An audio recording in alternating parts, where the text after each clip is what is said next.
Resumo teórico do sonambulismo, do êxtase e da dupla vista, número 455. Os fenômenos do sonambulismo natural se produzem espontaneamente e independem de qualquer causa exterior conhecida.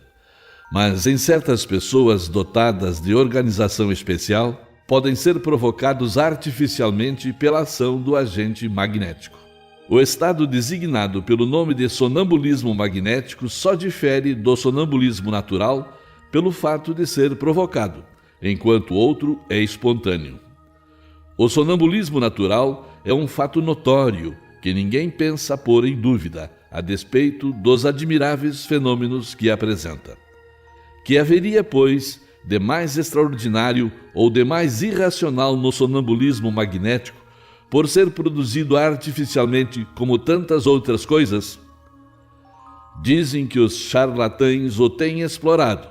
Razão a mais para que não seja deixado nas suas mãos. Quando a ciência se houver apropriado dele, bem menos crédito terá o charlatanismo entre as massas. Enquanto isso não acontece, como o sonambulismo natural ou artificial é um fato, e como contra fatos não há raciocínio possível, ele vai se firmando, a despeito da má vontade de alguns, e isso no seio da própria ciência, onde penetra por uma infinidade de portinhas em vez de entrar pela porta larga. Quando ali estiver plenamente firmado, terão que lhe conceder direito de cidadania. Para o Espiritismo, o sonambulismo é mais que um fenômeno fisiológico, é uma luz projetada sobre a psicologia. É aí que se pode estudar a alma, porque é nele que ela se mostra claramente. Ora, um dos fenômenos que a caracterizam é o da clarividência, independente dos órgãos ordinários da vista. Os que contestam isso se baseiam no fato de que o sonâmbulo nem sempre vê, e à vontade do experimentador, como com os olhos. Será de admirar que os efeitos não sejam os mesmos quando os meios são diferentes? Será racional esperar efeitos idênticos quando o instrumento não existe mais? A alma tem suas propriedades, como os olhos têm as suas. Deve-se julgá-las em si mesmas e não por analogia. A causa da clarividência do sonâmbulo magnético e do sonâmbulo natural é exatamente a mesma. É um atributo da alma, uma faculdade inerente a todas as partes do ser incorpóreo que existe em nós, e que tem como limites apenas aquelas assinaladas à própria alma. O sonâmbulo vê em todo lugar onde sua alma possa transportar-se, seja qual for a distância.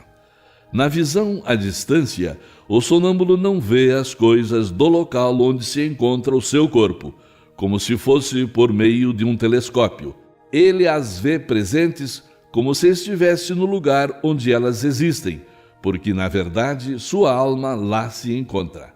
É por isso que seu corpo fica como que aniquilado e privado de sensações, até que a alma venha a apossar-se dele novamente. Esta separação parcial da alma e do corpo é um estado normal, que pode ter duração mais ou menos longa, mas não indefinida. É a causa da fadiga que o corpo experimenta após certo tempo, sobretudo quando a alma se entrega a um trabalho ativo. A vista da alma ou do espírito não é circunscrita e não tem sede determinada. A razão por que os sonâmbulos não lhe podem assinalar um órgão especial. Veem porque veem, sem saberem o motivo nem o modo, já que, na condição de espíritos, a vista não tem para eles foco próprio. Se reportam ao corpo, esse foco lhes parece estar nos centros onde a atividade vital é maior, principalmente no cérebro, na região epigástrica ou no órgão que considerem o ponto de ligação mais forte entre o espírito e o corpo. O poder da lucidez sonambúlica não é indefinido. O espírito, mesmo quando completamente livre, é limitado em suas faculdades e conhecimentos, segundo o grau de perfeição que haja alcançado, e é mais limitado ainda quando ligado à matéria, da qual sofre a influência. Essa é a causa pela qual a clarividência não é universal nem infalível. E tanto menos se pode contar com a sua infalibilidade, quanto mais a desviem do fim proposto pela natureza e a transforme em objeto de curiosidade e de experimentação. No estado de desprendimento em que se acha, o espírito do sonâmbulo entra mais facilmente em comunicação com os outros espíritos encarnados ou não encarnados. Essa comunicação se estabelece pelo contato dos fluidos que compõem os perispíritos e servem de transmissão ao pensamento, como o fio elétrico. O sonâmbulo não tem, portanto, necessidade de que o pensamento seja articulado por meio da palavra. Ele o sente e adivinha. É o que o torna eminentemente impressionável e acessível às influências da atmosfera moral que o envolve. Essa também a razão pela qual o concurso de numerosos espectadores, principalmente de curiosos mais ou menos malevolentes, prejudica de modo essencial o desenvolvimento das faculdades que, a bem dizer, se recolhem sobre si mesmas e só se desdobram com total liberdade num meio íntimo ou simpático. A presença de pessoas mal intencionadas ou antipáticas produz sobre ele o efeito do contato da mão sobre a sensitiva. O sonâmbulo vê ao mesmo tempo o seu próprio espírito e o seu corpo. Eles são, por assim dizer, dois seres que lhe representam a dupla existência espiritual e corporal, confundidos, entretanto, pelos laços que os unem. Nem sempre o sonâmbulo se dá conta dessa situação, e essa dualidade faz que muitas vezes ele fale de si como se falasse de uma pessoa estranha. É que ora é o ser corporal que fala ao ser espiritual, ora é o ser espiritual que fala ao ser corporal.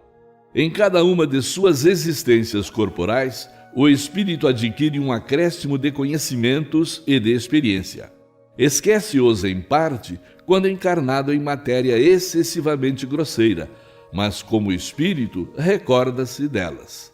É por isso que certos sonâmbulos revelam conhecimentos superiores ao seu grau de instrução, e mesmo superiores às suas aparentes capacidades intelectuais. Portanto, a inferioridade intelectual e científica do sonâmbulo, quando desperto, não nos autoriza a julgar previamente os conhecimentos que ele possa revelar no estado de lucidez. Conforme as circunstâncias e o objetivo que se tenha em vista, ele os pode aurir da sua própria experiência, da clarividência das coisas presentes, ou dos conselhos que receba de outros espíritos. Como, porém, seu próprio espírito pode ser mais ou menos adiantado, possível lhe é dizer coisas mais ou menos exatas. Pelos fenômenos do sonambulismo, quer natural, quer magnético, a providência nos dá a prova irrecusável da existência e da independência da alma e nos faz assistir ao sublime espetáculo da sua emancipação. Por esse meio, ela nos abre o livro do nosso destino. Quando o sonâmbulo descreve o que se passa à distância, é evidente que ele o vê, mas não com os olhos do corpo.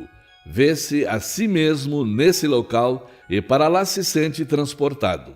Ali se acha, pois, alguma coisa dele, e não podendo ser essa alguma coisa o seu corpo, só pode ser sua alma ou seu espírito. Enquanto o homem se perde nas sutilezas de uma metafísica abstrata e ininteligível, em busca das causas da nossa existência moral, Deus põe diariamente sobre os nossos olhos e ao alcance da mão os meios mais simples e mais evidentes para o estudo da psicologia experimental. O êxtase é o estado no qual a independência da alma e do corpo se manifesta de modo mais sensível, tornando-se, de certa forma, palpável. No sonho e no sonambulismo, a alma vaga pelos mundos terrestres.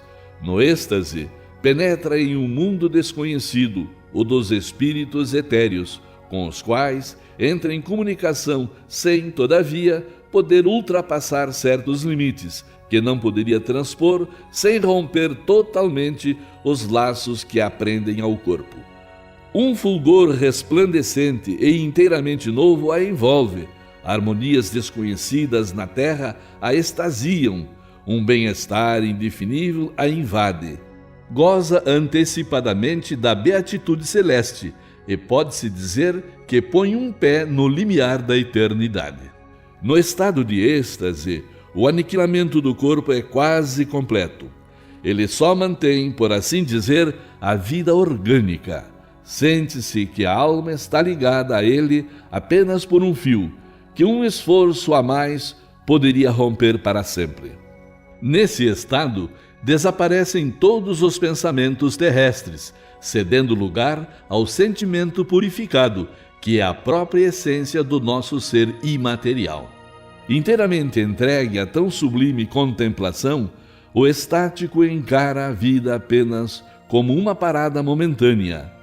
Para ele, os bens e os males, as alegrias grosseiras e as misérias da terra não passam de incidentes fúteis de uma viagem, da qual se sente feliz por ver o termo. Há estáticos que são como os sonâmbulos. A lucidez pode ser mais ou menos perfeita e o próprio espírito, conforme seja seu grau de elevação, mais ou menos apto a conhecer e a compreender as coisas.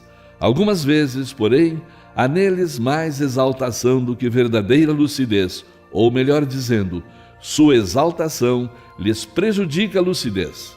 É por isso que suas revelações muitas vezes são uma mistura de verdades e erros, de coisas sublimes e absurdas, ou mesmo ridículas. Espíritos inferiores aproveitam-se frequentemente dessa exaltação, que sempre constitui causa de fraqueza quando não se sabe subjugá-la para dominar o estático. Para tanto, assume aos seus olhos aparências que o mantêm apegado às ideias e a preconceitos do estado de vigília. Eis um escolho, mas nem todos são assim. Cabe a nós julgar friamente e pesar suas revelações na balança da razão. A emancipação da alma se manifesta às vezes no estado de vigília e produz o fenômeno conhecido pelo nome de dupla vista, que dá aos que a possuem a faculdade de ver, ouvir e sentir além dos limites dos nossos sentidos. Percebem as coisas ausentes por toda parte onde a alma possa estender a sua ação. Veem, por assim dizer, através da vista ordinária e como por uma espécie de miragem. No momento em que o fenômeno da dupla vista se produz, o estado físico do indivíduo é sensivelmente modificado.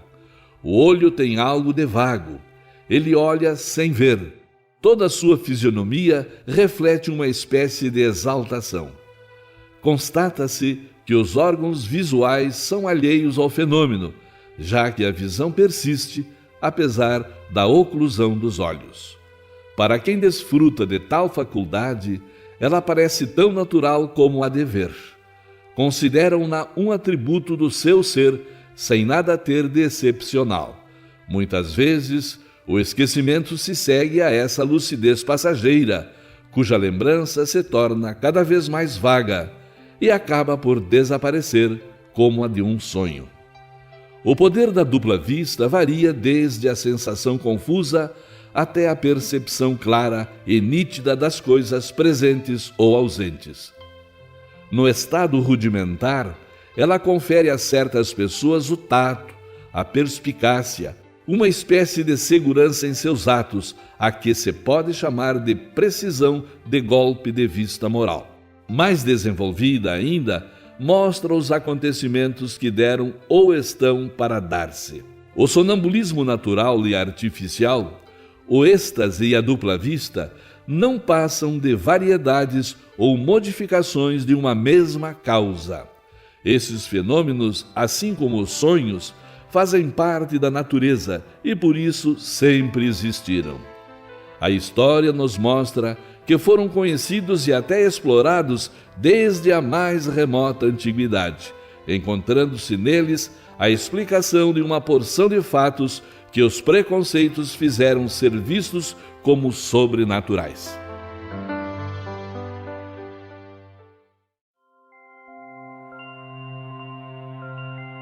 Capítulo 9. Intervenção dos espíritos no mundo corporal. Penetração dos espíritos em nossos pensamentos. Perguntas 456 a 458. Os espíritos veem tudo o que fazemos? Podem ver, pois constantemente vos rodeiam. Mas cada um só vê as coisas a que dá atenção, não se ocupando das que lhe são indiferentes. Os espíritos podem conhecer os nossos mais secretos pensamentos? Muitas vezes conhecem aquilo que desejaríeis ocultar de vós mesmos.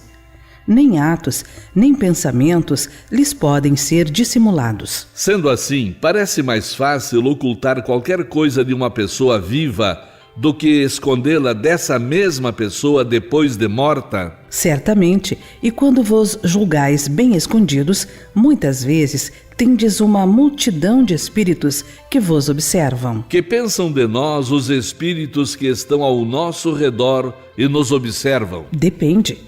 Os espíritos levianos riem dos pequenos aborrecimentos que vos causam e zombam das vossas impaciências. Os espíritos sérios lamentam as vossas imperfeições e procuram ajudar-vos.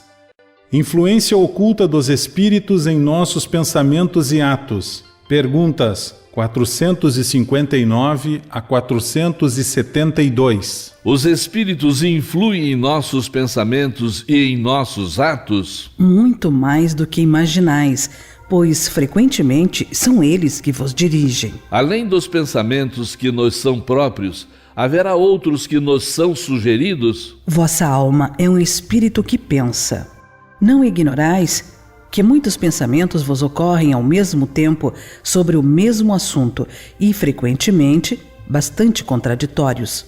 Pois bem, neles há sempre um pouco de vós e um pouco de nós.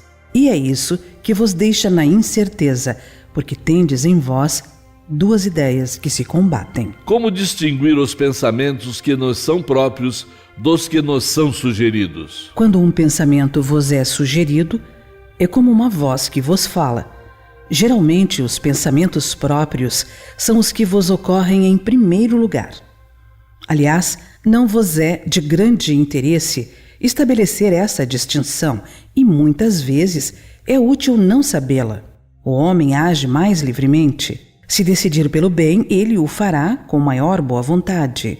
Se tomar o mau caminho, maior será a sua responsabilidade. Os homens inteligentes e de gênio sempre tiram suas ideias de dentro de si mesmos? Algumas vezes elas lhe vêm do seu próprio espírito, mas muitas vezes lhes são sugeridas por outros espíritos que os julgam capazes de compreendê-las e dignos de transmiti-las. Quando os homens não as encontram em si mesmos, apelam para a inspiração. Sem que suspeitem, fazem verdadeira evocação. Se nos fosse útil poder distinguir claramente os nossos pensamentos próprios dos que nos são sugeridos, Deus nos teria dado os meios de consegui-lo, como nos deu o de distinguir o dia da noite. Quando uma coisa permanece vaga, é que assim deve ser para o nosso bem. Disse algumas vezes que o primeiro impulso é sempre bom. Isto é exato? Pode ser bom ou mau, conforme a natureza do espírito encarnado. É sempre bom naquele que ouve as boas inspirações. Como distinguir se um pensamento sugerido procede de um bom ou de um mau espírito? Estudai o caso. Os bons espíritos só aconselham o bem. Cabe a vós distinguir. Com que objetivo os espíritos imperfeitos nos induzem ao mal? Para vos fazer sofrer como eles. Isso diminui os seus sofrimentos? Não. Fazem-no por inveja ao verem seres mais felizes. Qual a natureza do sofrimento que querem que os outros experimentem? Os que resultam dos seres de ordem inferior. afastados de Deus. Porque Deus permite que espíritos nos incitem ao mal. Os espíritos imperfeitos são instrumentos destinados a pôr em prova a fé e a constância dos homens no bem. Tu, sendo espírito, deves progredir na ciência do infinito, e por isso passas pelas provas do mal para chegares ao bem. Nossa missão é colocar-te no bom caminho, e quando más influências agem sobre ti, é que as atrais pelo desejo do mal, pois os espíritos inferiores vêm auxiliar-te no mal quando tens vontade de praticá-lo. Eles não podem ajudar-te no mal, senão quando queiras o mal. Pois bem, se és inclinado ao assassínio, terás uma multidão de espíritos que alimentarão em ti essa ideia. Mas também terá outros que se empenharão em influenciar-te para o bem, o que restabelece o equilíbrio da balança e te deixa senhor dos teus atos. É assim que Deus deixa à nossa consciência a escolha do caminho que devemos seguir e a liberdade de ceder a uma ou outra das influências contrárias que se exercem sobre nós.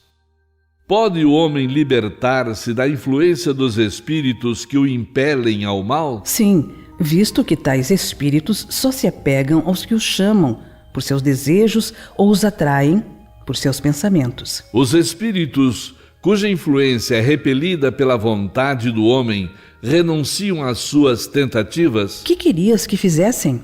Quando não há nada a fazer, eles cedem o lugar. Entretanto, espreitam um momento favorável, como o gato espreita o rato. Por que meios podemos neutralizar a influência dos maus espíritos? Praticando o bem e pondo toda a vossa confiança em Deus. Repelireis a influência dos espíritos inferiores e destruireis o império que queiram ter sobre vós. Evitai escutar as sugestões dos espíritos que vos suscitam maus pensamentos, que sopram a discórdia entre vós e excitam todas as paixões más. Desconfiai, sobretudo, dos que exaltam o vosso orgulho, porque eles vos atacam na vossa fraqueza. Essa a razão por que Jesus vos ensinou a dizer na oração dominical: Senhor, não nos deixeis cair em tentação, mas livrai-nos do mal. Os espíritos que procuram induzir-nos ao mal e que põem assim em prova a nossa firmeza no bem, receberam missão de fazê-lo? E se é uma missão que cumprem, terão alguma responsabilidade nisso? Nenhum espírito recebe a missão de fazer o mal. Quando o faz, é por sua própria vontade e, por conseguinte, sofre as consequências. Deus pode permitir que ele o faça para vos provar, mas não o ordena, cabendo a vós repeli-lo. Quando experimentamos uma sensação de angústia, de ansiedade indefinível ou satisfação interior sem causa conhecida, isso se deve unicamente a uma disposição física? É quase sempre efeito das comunicações que inconscientemente tendes com os espíritos, ou que tivestes com eles durante o sono. Os espíritos que nos querem induzir ao mal se limitam a aproveitar as circunstâncias em que nos encontramos ou podem criar essas circunstâncias? Aproveitam a circunstância, mas muitas vezes a provocam, impelindo-vos, sem que o saibais, para o objeto da vossa cobiça. Assim, por exemplo, um homem encontra em seu caminho certa quantia de dinheiro. Não penses que foram os espíritos que a trouxeram para ali. Contudo, eles podem inspirar ao homem a ideia de tomar aquela direção e sugerir-lhe depois a de apoderar-se do dinheiro, enquanto outros lhe sugerem o pensamento de devolver o dinheiro ao dono. Dá-se o mesmo com todas as outras tentações. Possessos. Perguntas 473 a 480. Um espírito pode tomar momentaneamente o envoltório corporal de uma pessoa viva, isto é, introduzir-se num corpo animado e agir no lugar do espírito que nele se encontra encarnado? O espírito não entra num corpo como entras numa casa. Identifica-se com um espírito encarnado, cujos defeitos e qualidades sejam os mesmos que os seus, a fim de agirem conjuntamente. mas é sempre o espírito encarnado quem atua, como quer, sobre a matéria de que se acha revestido.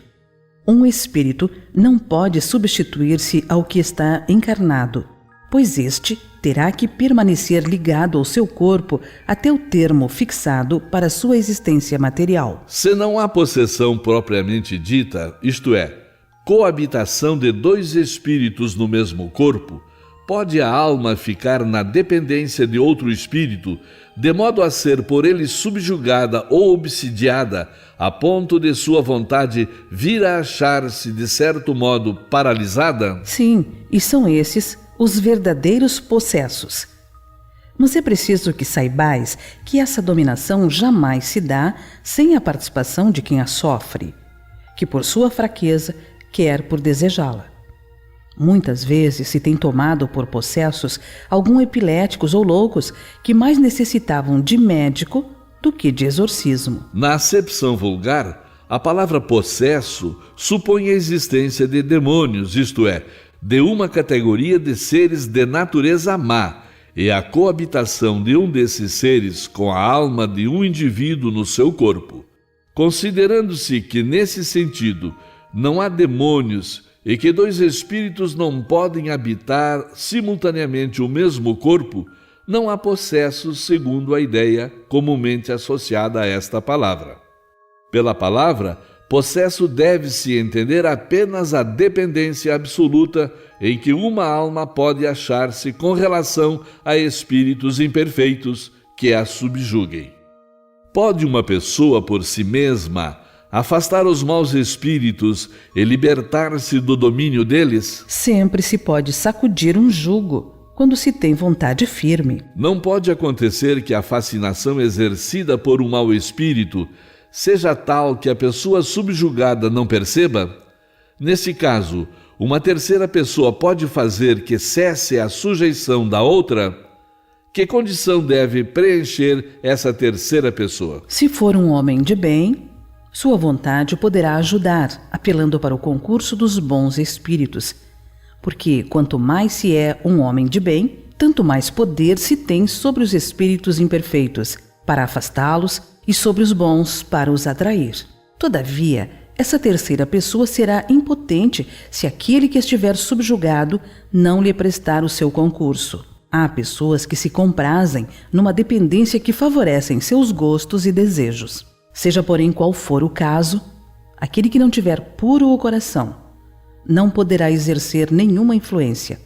Os bons espíritos o desprezam e os maus não o temem. As fórmulas de exorcismo têm alguma eficácia sobre os maus espíritos? Não. Quando esses espíritos veem alguém tomá-las a sério, riem e se obstinam. Há pessoas que, embora animadas de boas intenções, não deixam de ser obsidiadas. Qual o melhor meio de nos livrarmos dos espíritos obsessores? Cansar-lhes a paciência, não dar nenhuma importância às suas sugestões e mostrar-lhes que estão perdendo seu tempo. Ao verem que nada conseguem, afastam-se. A prece é um meio eficiente para curar a obsessão? A prece é um poderoso socorro em tudo, mas crede que não basta murmurar algumas palavras para obter o que se deseja. Deus assiste os que agem e não os que se limitam a pedir. É preciso, pois, que o obsidiado faça por sua vez o que for necessário para destruir em si mesmo a causa que atrai os maus espíritos. Que se deve pensar da expulsão dos demônios de que fala o Evangelho? Depende da interpretação. Se chamais de demônio ao espírito mau que subjuga um indivíduo, uma vez destruída essa influência, ele terá sido expulso realmente.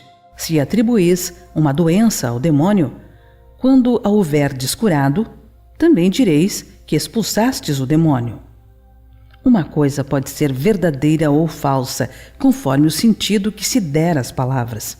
As maiores verdades podem parecer absurdas quando se olha apenas a forma e quando se toma a alegoria pela realidade.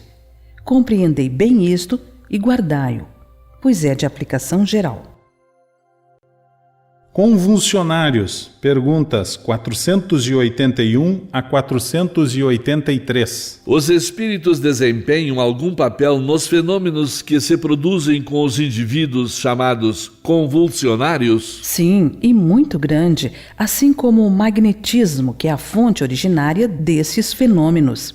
Muitas vezes, porém, o charlatanismo tem explorado e exagerado esses efeitos, o que os fez cair no ridículo. De que natureza são, em geral, os espíritos que concorrem para a produção desses fenômenos? Pouco elevada.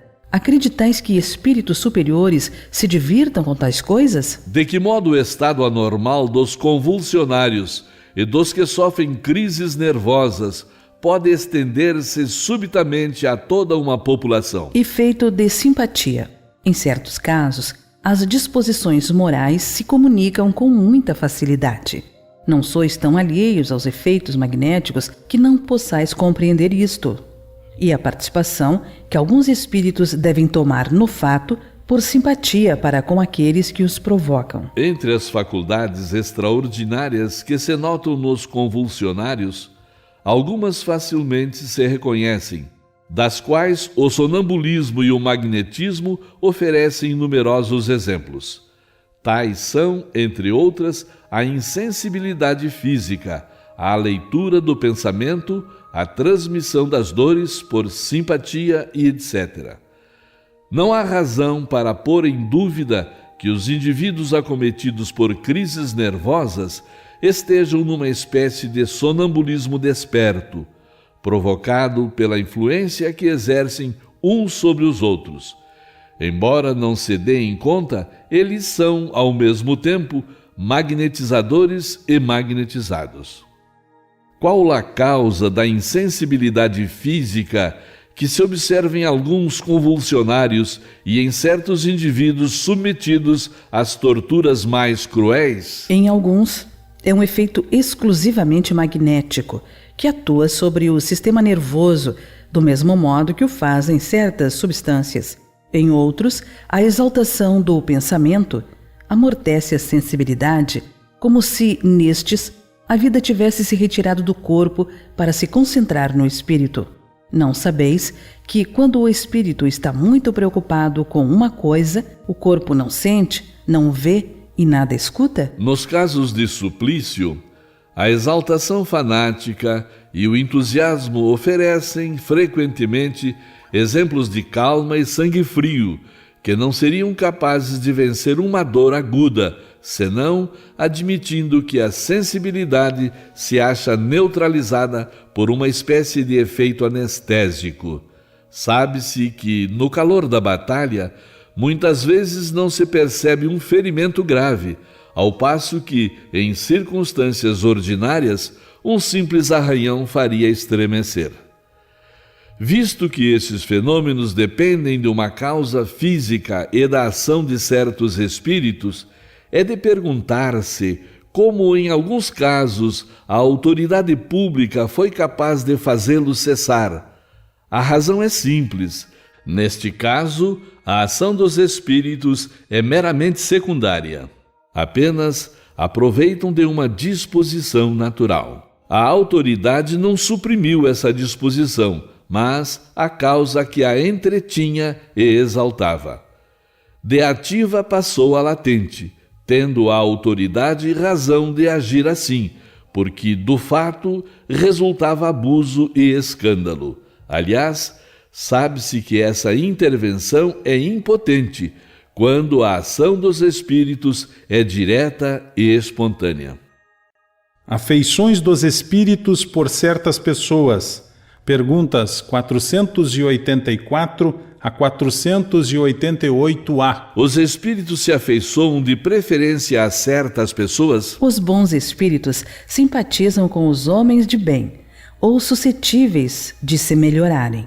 Os espíritos inferiores com os homens viciosos ou que podem tornar-se viciosos. Daí o seu apego, resultante da semelhança de sentimentos. A afeição dos espíritos por certas pessoas é exclusivamente moral? A verdadeira afeição nada tem de carnal. Mas quando um espírito se apega a uma pessoa, nem sempre o faz por afeição. pois pode agregar a esse apego uma reminiscência das paixões humanas. Os espíritos se interessam pelos nossos infortúnios e pela nossa prosperidade? Os que nos querem bem se afligem com os males que padecemos durante a vida? Os bons espíritos fazem todo o bem que podem e se sentem felizes com as vossas alegrias. Afligem-se com os vossos males, quando não os suportais com resignação, porque esses males não vos trazem nenhum benefício, já que então procedeis como o doente, que rejeita o remédio amargo que o há de curar. Dentre os nossos males, quais os que mais afligem os espíritos por nossa causa? Serão os males físicos ou os morais? O vosso egoísmo e a dureza dos vossos corações. Daí decorre tudo o mais. Riem-se de todos esses males imaginários que nascem do orgulho e da ambição. Alegram-se com os que têm por fim abreviar o tempo das vossas provas. Sabendo que a vida corporal é transitória e que as atribulações que a acompanham são meios de alcançar um estado melhor, os espíritos se afligem mais pelas causas morais que nos distanciam deles do que pelos nossos males físicos, que são apenas passageiros. Poucos se incomodam com os infortúnios que apenas atingem as nossas ideias mundanas, tal como fazemos com as mágoas pueris da infância. Vendo nas aflições da vida um meio de nos adiantarmos, os espíritos as consideram como a crise momentânea que deve salvar o doente. Compadecem-se dos nossos sofrimentos como nos compadecemos dos de um amigo, porém, enxergando as coisas de um ponto de vista mais justo, eles os apreciam de modo diverso do nosso. Enquanto os bons espíritos nos levantam o ânimo no interesse do nosso futuro, os outros nos induzem ao desespero, visando comprometer-nos. Os parentes e amigos que nos precederam na outra vida têm mais simpatia por nós do que os espíritos que nos são estranhos? Sem dúvida, e quase sempre vos protegem como espíritos, segundo o poder de que dispõem. São sensíveis à afeição que lhes conservamos? Muito sensíveis, mas se esquecem daqueles que os esquecem. Anjos da guarda, espíritos protetores, familiares ou simpáticos. Perguntas 489 a 521. Há espíritos que se liguem particularmente a um indivíduo para protegê-lo? Sim, o irmão espiritual. É o que chamais o bom espírito ou o bom gênio. Que se deve entender por anjo da guarda? O espírito protetor, pertencente a uma ordem elevada. Qual a missão do espírito protetor? A de um pai em relação aos filhos, conduzir seu protegido pelo bom caminho, ajudá-lo com seus conselhos, consolá-lo nas aflições e sustentar sua coragem nas provas da vida. O espírito protetor está ligado ao indivíduo desde o seu nascimento? Desde o nascimento até a morte. Muitas vezes ele o segue após a morte, na vida espiritual.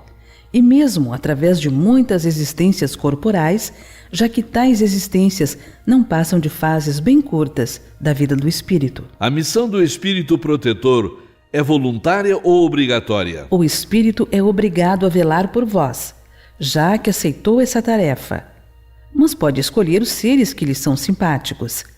Para alguns é um prazer, para outros uma missão ou um dever. Dedicando-se a uma pessoa, o espírito renuncia a proteger outros indivíduos? Não, mas o faz com menos exclusividade. O espírito protetor fica fatalmente preso à criatura confiada à sua guarda? Acontece frequentemente que alguns espíritos deixam sua condição de protetor para desempenhar diversas missões, mas nesse caso, outros o substituem. O espírito protetor abandona algumas vezes o seu protegido quando este não lhe ouve os conselhos? Afasta-se quando vê que seus conselhos são inúteis e que mais forte é a vontade do seu protegido em submeter-se à influência dos espíritos inferiores, mas não o abandona completamente e sempre se faz ouvir. O homem é que fecha os ouvidos.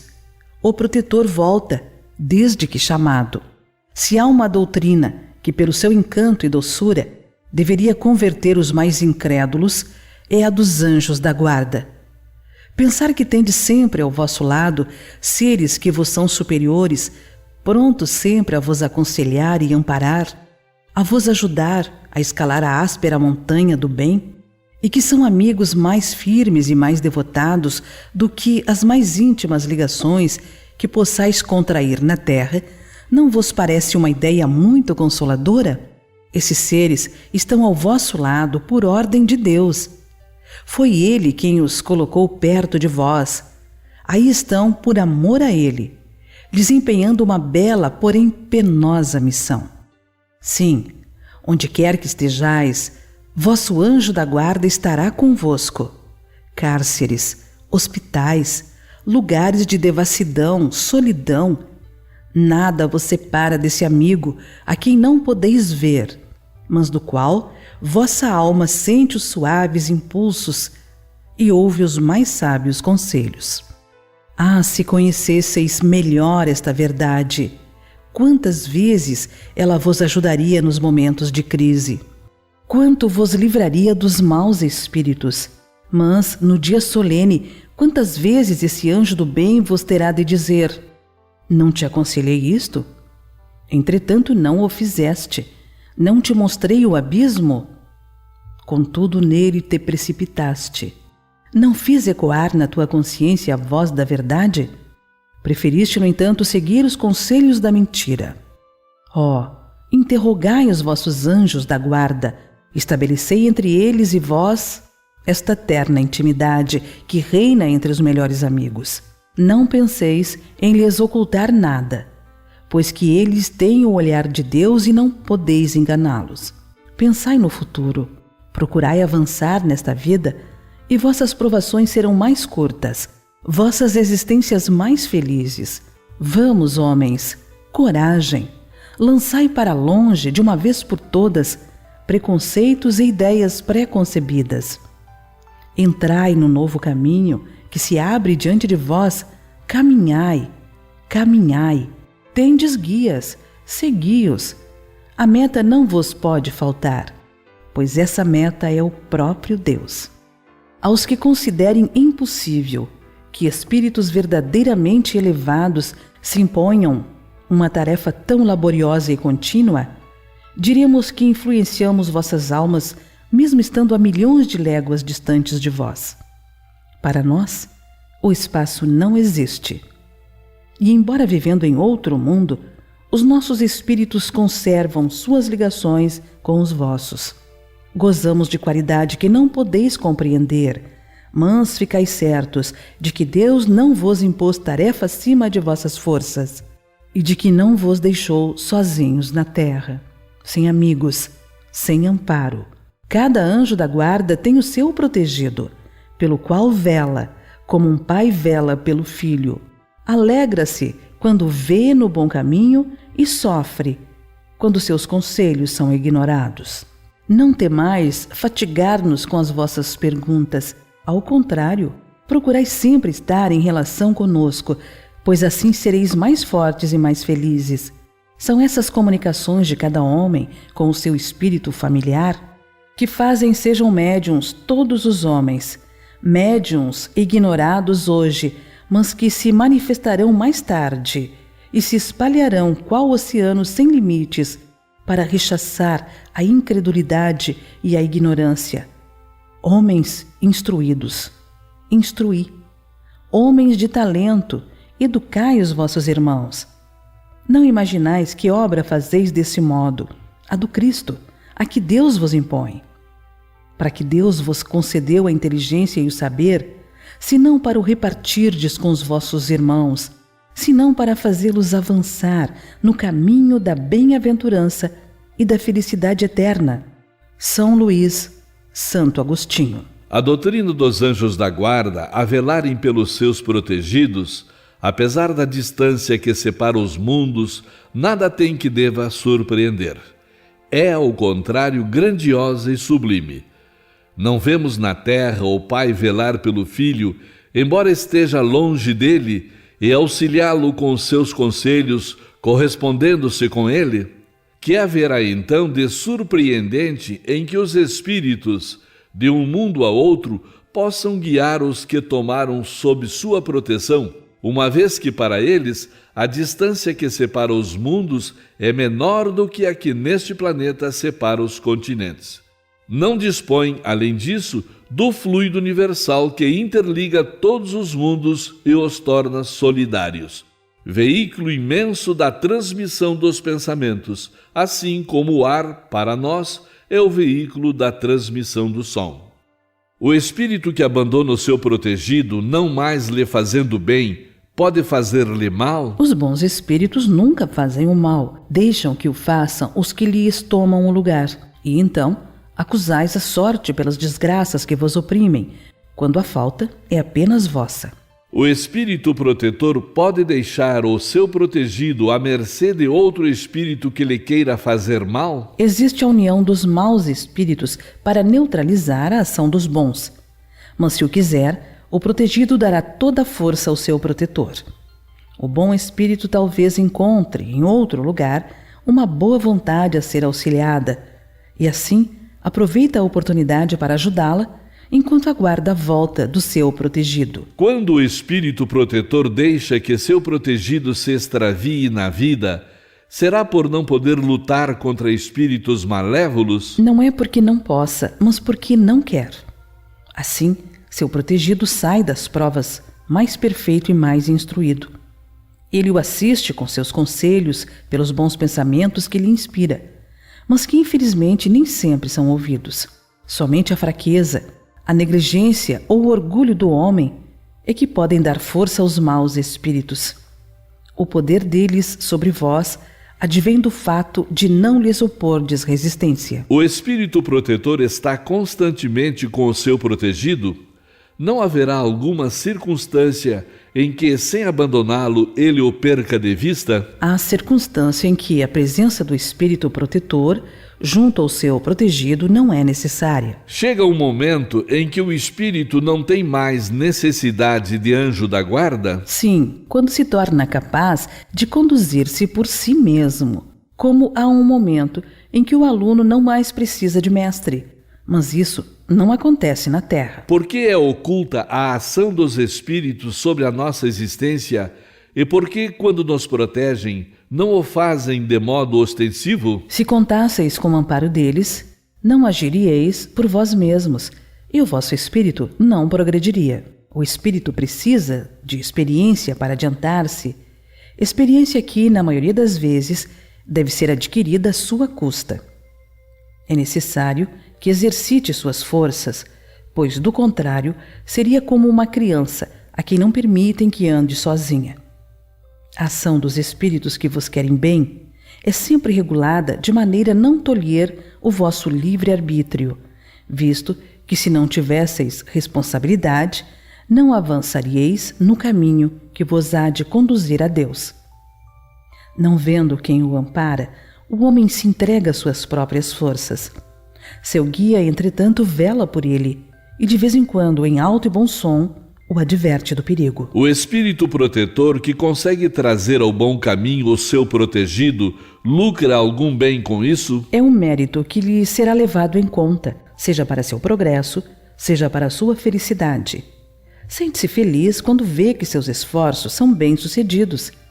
É uma vitória para ele, assim como um professor se sente vitorioso pelo sucesso de seu aluno. É responsável quando não consegue bons resultados? Não, pois fez o que dependia dele. O espírito protetor que vê o seu protegido seguir o mau caminho, apesar dos conselhos que lhe dá, sofre com isso? Esse fato não constitui motivo de perturbação para a sua felicidade? Sofre com os erros de seu protegido e os lamenta, embora essa aflição nada tenha das angústias da paternidade terrena, porque ele sabe que há remédio para o mal, e o que não se faz hoje, amanhã se fará. Podemos sempre saber o nome do nosso espírito protetor ou anjo da guarda? Como quereis saber nomes que não existem para vós?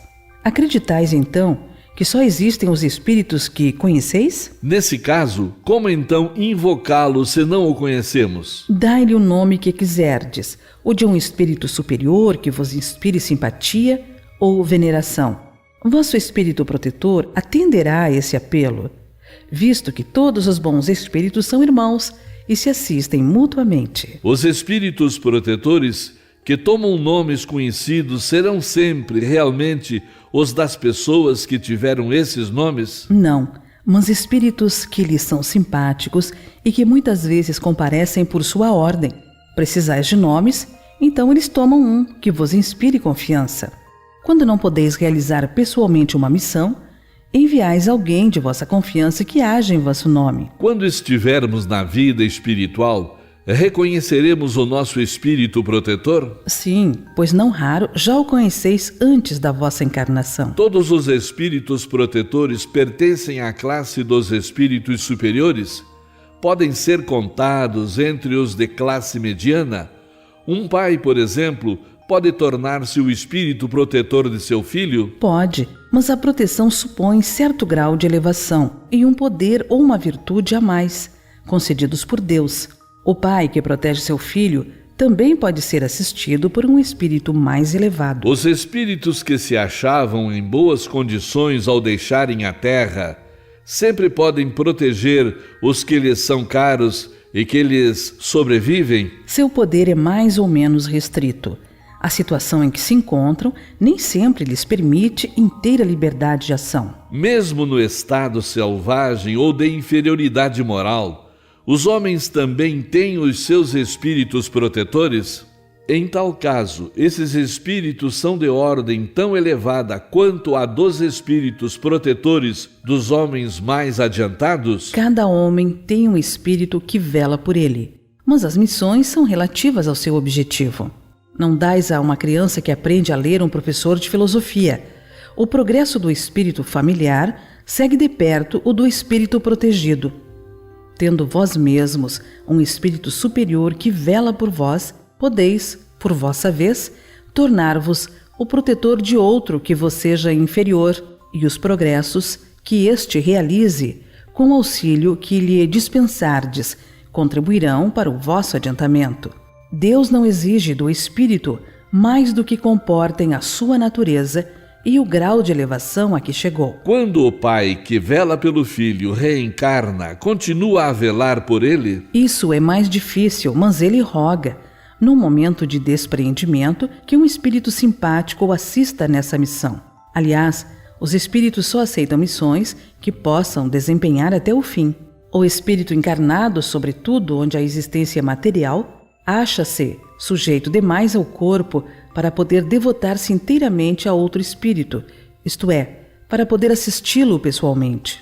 Por isso, os que ainda não se elevaram bastante são também assistidos por outros espíritos que lhes são superiores, de tal sorte que, se um deles faltar por uma razão qualquer, será substituído por outro. Além do espírito protetor, haverá também um mau espírito ligado a cada indivíduo com o objetivo de impeli-lo ao erro e de lhe proporcionar ocasiões de lutar entre o bem e o mal? Ligado não é bem o termo. É verdade que os maus espíritos procuram desviar o homem do bom caminho quando encontram ocasião para isso. Quando, porém, um deles se liga a um indivíduo, o faz por si mesmo, porque espera ser ouvido. Então, haverá luta entre o bom e o mal, vencendo aquele por quem o homem se deixe influenciar. Podemos ter muitos espíritos protetores? Todo homem sempre tem espíritos simpáticos, mais ou menos elevados, que por ele se afeiçoam e se interessam, como também tem os que o assistem no mal. Os espíritos que nos são simpáticos atuam em virtude de uma missão? Algumas vezes podem ter uma missão temporária, mas quase sempre são atraídos pela identidade de pensamentos e sentimentos, tanto para o bem quanto para o mal. Parece resultar daí que os espíritos que conosco simpatizam podem ser bons ou maus. Sim, o homem sempre encontra espíritos que com ele simpatizam, seja qual for o seu caráter. Espíritos familiares, espíritos simpáticos e espíritos protetores são a mesma coisa? Há muitas gradações na proteção e na simpatia. Dai-lhes os nomes que quiserdes. O espírito familiar é antes o amigo da casa. Das explicações acima e das observações feitas sobre a natureza dos espíritos que se ligam ao homem, pode-se deduzir o seguinte: espírito protetor, anjo da guarda ou bom gênio é o que tem por missão seguir o homem na vida e ajudá-lo a progredir. É sempre de natureza superior com relação ao protegido. Os espíritos familiares se ligam a certas pessoas por laços mais ou menos duráveis, a fim de lhes serem úteis dentro dos limites do poder de que dispõem, quase sempre muito restrito. São bons, mas às vezes pouco adiantados, e mesmo um tanto levianos. Ocupam-se de boa vontade com as particularidades da vida íntima e só atuam por ordem ou com permissão dos espíritos protetores. Os espíritos simpáticos são os que se sentem atraídos para nós por afeições particulares e por uma certa semelhança de gostos e de sentimentos, tanto para o bem quanto para o mal. A duração de suas relações se acha quase sempre subordinada às circunstâncias. O mau gênio é um espírito imperfeito ou perverso que se liga ao homem para desviá-lo do bem, mas age por impulso próprio e não em virtude de uma missão. A constância dessa ação varia conforme o acesso mais ou menos fácil que encontre no homem, pois este é sempre livre para escutar ou repelir a voz do gênio mau. Que se deve pensar dessas pessoas que parecem ligar-se a certos indivíduos para levá-los fatalmente à perdição ou para guiá-los no bom caminho? De fato, certas pessoas exercem sobre outras uma espécie de fascinação que parece irresistível. Quando isso acontece para o mal, são maus espíritos de que se servem outros espíritos maus para melhor subjugá-las. Deus pode permiti-lo para vos experimentar. Nossos bom e mau gênio poderiam encarnar a fim de nos acompanharem na vida de maneira mais direta? Isso acontece algumas vezes. Frequentemente, porém, eles encarregam dessa missão outros espíritos encarnados que lhes são simpáticos. Haverá espíritos que se liguem a uma família inteira para protegê-la? Alguns espíritos se apegam aos membros de uma mesma família que vivem juntos e unidos pela afeição. Mas não acrediteis em espíritos protetores do orgulho das raças. Assim como os espíritos são atraídos para alguns indivíduos em razão de suas simpatias, dar-se-á que sejam atraídos também por motivos particulares para as reuniões de certas criaturas? Os espíritos vão, de preferência, aonde se acham os seus semelhantes. Aí ficam mais à vontade e mais seguros de que serão ouvidos.